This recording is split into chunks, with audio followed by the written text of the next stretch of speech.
Hai friends, jumpa lagi dalam episode #EverHappen. Di video kali ini aku akan bercerita mengenai stalker.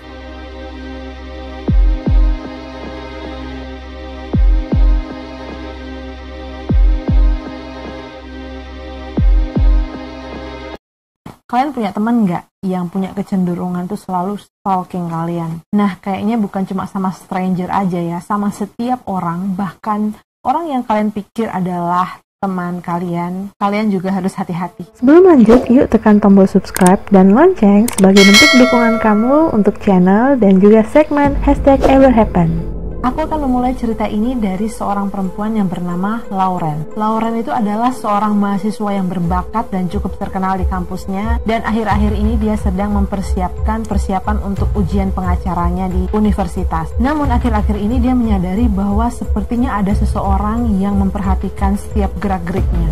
Dia pernah bercerita kepada seorang teman dekatnya bahwa suatu hari dia pernah pulang ke apartemennya dan mendapati posisi barang-barang di dalam apartemennya itu berubah. Dia mencurigai ada seseorang yang masuk ke dalam apartemennya. Stephen McDaniel adalah seorang mahasiswa yang kuliah di kampus yang sama dengan Lauren, dan kebetulan juga dia tinggal di apartemen yang sama dengan Lauren. Dia memberikan kesaksian kepada Crime Watch Daily bahwasanya dia mengenal Lauren dengan sangat baik. Stephen dikabarkan pernah mengajak Lauren berkencan, namun sayangnya Lauren menolak karena Lauren sudah berkencan dengan orang lain.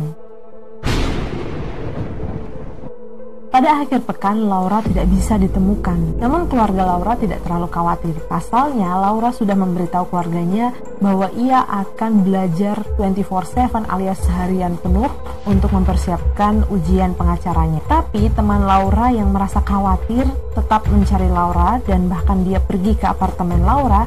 Di sana dia tidak melihat ada tanda-tanda pembobolan apartemen, jadi kemudian dia pergi. Hari-hari berlalu sampai akhirnya 4 hari Lauren tidak bisa ditemukan.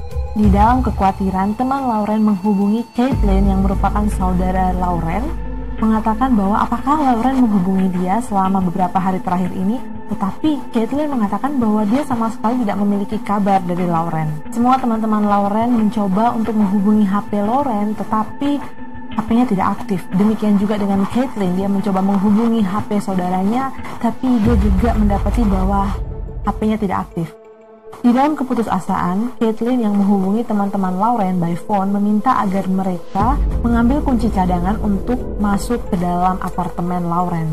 Lalu ketika teman-teman Lauren ini masuk ke dalam apartemen, mereka mendapati bahwa semua barang-barang Lauren masih ada di sana, seperti ID sekolah, kunci mobil, dompet, dan mereka pun memberitahukan hal ini kepada Caitlin.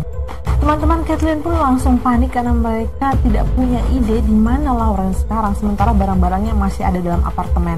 Mereka pun langsung menghubungi polisi seketika itu juga.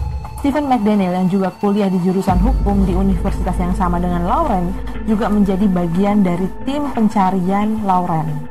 Polisi pun segera datang ke apartemen Lauren, dan polisi itu karena mereka sudah saking terlatihnya ya dengan kasus-kasus menghilangnya orang seperti ini, mereka pun langsung pergi melakukan pencarian di tempat-tempat sampah yang ada di dekat apartemen itu. Dan kalian tahu nggak apa yang terjadi selanjutnya? Polisi menemukan bagian tubuh Lauren, yaitu torso Lauren, di dalam kotak sampah besar di dekat apartemen.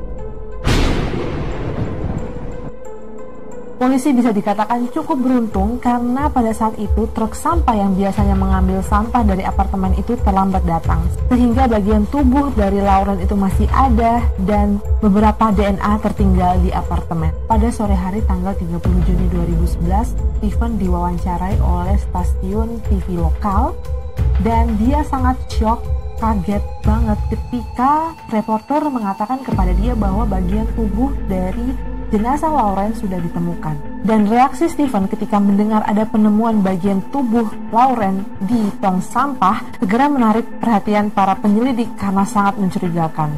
In the parking lot area, I know they've been doing a lot of. I think that's where they have recovered the body or whatever they recovered from there. Body? Had you heard? Had you seen anything there? Had you seen anything there? I mean, we don't know if this is the same person. You know what I mean? Like, they took out a body there earlier. We don't know if it's the same person or not. So that's how we're trying to ask people if they know who lived there. Are you okay, sir? I I think I need to sit down. Okay. Bahkan di dalam wawancaranya kepada polisi, Stephen mengatakan bahwa andai saja dia bisa meminjamkan senjatanya kepada Lauren supaya Lauren itu bisa melindungi dirinya sendiri. Dan dalam beberapa jam saja, tim penyelidik ini mulai menggali lebih dalam mengenai Stephen. Di mata teman-temannya, Stephen merupakan seorang mahasiswa yang unik dan pandai. Jadi uniknya ini dalam hal apa? Uniknya ini in bad way ya, jadi dalam hal yang negatif, karena teman-temannya itu menganggap bahwa Stephen itu agak menyeramkan. Dia suka bercerita mengenai hal-hal seperti zombie. Bahkan dia pernah bertanya kepada temannya bagaimana cara melakukan pembunuhan yang sempurna. Lalu polisi pun memulai interview kepada Stephen dimulai dari jam 11 malam sampai jam 1 dini hari. Polisi mulai melakukan penelusuran riwayat akses internet Stephen. Mereka mendapati bahwa Stephen itu seringkali mengunjungi halaman Facebook dan halaman LinkedIn milik Lauren. Bahkan mereka menemukan fakta bahwa di waktu bersamaan ketika Stephen lagi stalking Lauren, di waktu itu juga dia mengakses laman-laman pornografi kekerasan. Setelah dilakukan cross-check, ternyata selama ini Stephen memiliki akses untuk masuk ke dalam apartemen Lauren. Ratusan foto-foto dan video Lauren yang mengintip Lauren itu ditemukan di dalam flash disk milik Stephen. Salah satu usaha Stephen untuk stalking Lauren, bahkan dia sampai pernah menggunakan kayu besar untuk menempelkan kameranya agar dia bisa mengangkat hingga bisa sampai ke jendela kamar Lauren dan mengintip Lauren. Pada hari jenazah Lauren ditemukan, Stephen langsung ditangkap atas tuduhan perampokan karena sudah membongkar apartemen Lauren. Polisi terus menginterogasi dan melakukan penyelidikan terhadap Stephen hingga akhirnya beberapa minggu kemudian Stephen didakwa sebagai tersangka pembunuh Lauren Giddings.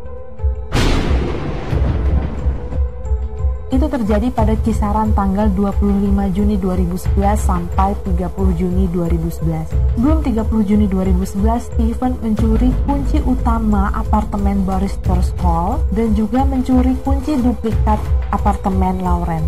Menurut rekaman video CCTV milik restoran cepat saji Stagsby di Macon, Georgia, Lauren terlihat terakhir kali memesan makanan pukul 18.30 pada tanggal 25 Juni 2011. Itu adalah rekaman video terakhir yang diambil ketika Lauren masih hidup. Pada tanggal 30 Juni 2011, Stephen mengizinkan polisi untuk menggeledah apartemennya. Di situ polisi menggunakan anjing pelacak dan anjing itu mendapati bahwa ada bau bekas jenazah baik di kamar Stephen dan juga di kamar Lauren. Jadi Stephen menggunakan lemari es di apartemen kosong tersebut untuk menyimpan potongan-potongan tubuh Lauren hingga ia bisa membuangnya. Dan di lemari es tersebut ditemukan noda darah yang mengandung DNA Lauren.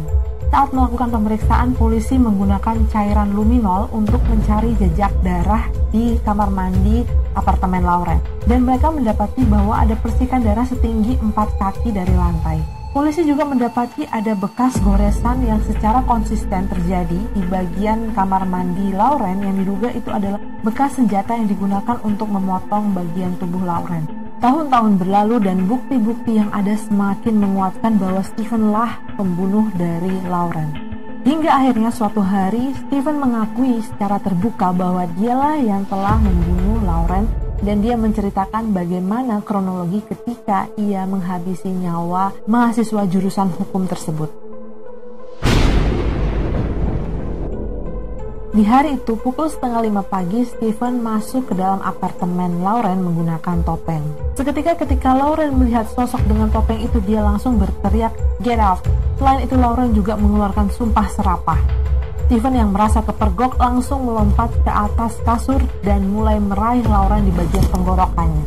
Ketika mereka bergulat di atas kasur, Lauren sempat mengatakan kepada Stephen, "Stephen, tolong hentikan." Jadi Lauren tuh sepertinya mengenali sosok di balik topeng ini. Mungkin selama ini Lauren sudah punya firasat yang buruk mengenai Stephen dan ketika hal itu terjadi dia yakin bahwa orang yang di balik topeng ini adalah Stephen. Stephen langsung mencekik Lauren hingga Lauren meninggal, kemudian dia menyeret tubuh Lauren ke kamar mandi dan meninggalkannya di situ.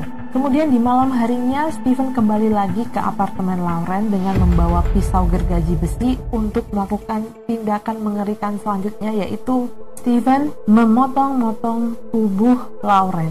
Dan akhirnya pisau gergaji besi itu ditemukan oleh polisi di apartemen Steven dengan DNA Lauren. Steven memberitahu kepada polisi bahwa potongan-potongan tubuh Lauren itu dia sebar di tempat-tempat sampah yang berbeda. Tetapi pada saat itu, Steven juga mengatakan bahwa tidak ada cara lagi untuk bisa memulihkan bagian tubuhnya menjadi lengkap.